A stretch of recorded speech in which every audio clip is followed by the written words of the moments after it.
మిత్రులారా, మనం ఇంతకుముందు జీవామృతాన్ని తయారు చేసినాం కదా, దాన్ని రోజుకు 2 నుంచి 3 సార్లు కలుపుడు ఉంటుంది.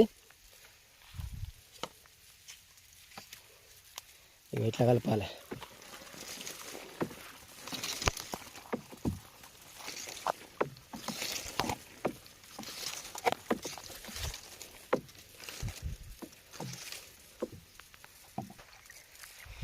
మనం ఇట్లా 8 ఎకరాలలో 5 డ్రమ్ములు వేసినాం, ఒక్కొక్కటి 200 లీటర్లు.